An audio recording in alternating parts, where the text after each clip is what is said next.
berdoa dulu ya. Ya. Berdoa mulai. Bismillahirrahmanirrahim.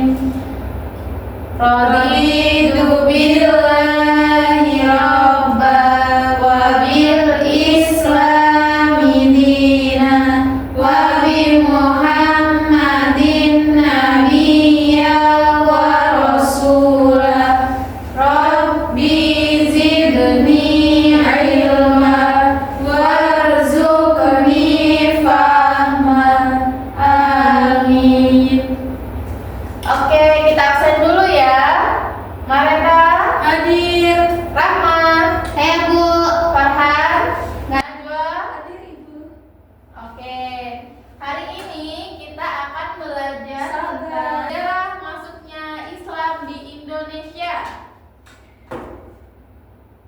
Jadi sebelum Islam masuk ke Indonesia itu di Indonesia sudah ada beberapa kepercayaan yang dianut oleh masyarakatnya. Ada yang tahu? Buddha. Bukan. Bukan. Jadi sebelum Islam masuk ke Indonesia itu masyarakat di Indonesia sudah menganut kepercayaan animisme dan dinamisme.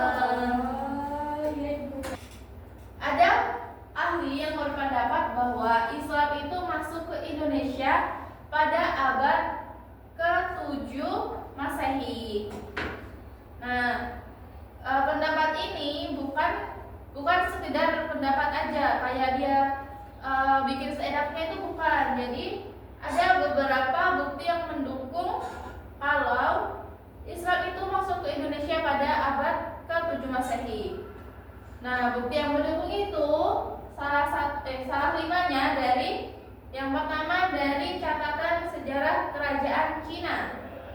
Yang kedua dari berita Chow Ku Fei pada tahun 1178 Masehi. Nah, yang ketiga ini dari berita Jepang. Yang keempat itu ada dari catatan sejarah perjalanan Marco Polo pada tahun 1292 Masehi. Dan yang kelima dari berita Ibnu Battuta. Pasti anak-anak udah pernah dengar kan ya Ibnu Battuta itu siapa? Pernah dengar. Coba diceritakan sedikit Mbak Najwa. Jadi itu Kurang tahu, Bu. Udah agak lupa soalnya udah lama juga. tapi pernah dengar kan? Iya, pernah. Jadi Ibnu Battuta itu seorang tokoh yang dia itu suka berkelana kemana-mana gitu. Terus dia suka menjelajah berbagai negara. Dan di negara-negara tersebut Ibnu Battuta ini Bu, itu menjelajahnya pakai kapal apa? pakai kapal, kan dulu belum ada pesawat. Oh iya. Nah, Ibnu Battuta ini kalau berkunjung di suatu negara, dia tidak cuma sekedar berkunjung aja, tapi mempelajari tentang budayanya, bahasanya, sejarahnya, begitu. Kemudian selanjutnya cara masuknya Islam di Indonesia. Yang pertama itu ada melalui jalur perdagangan. Anak-anak tahu nggak negara mana yang pertama kali melakukan perdagangan ke Indonesia? Spanyol.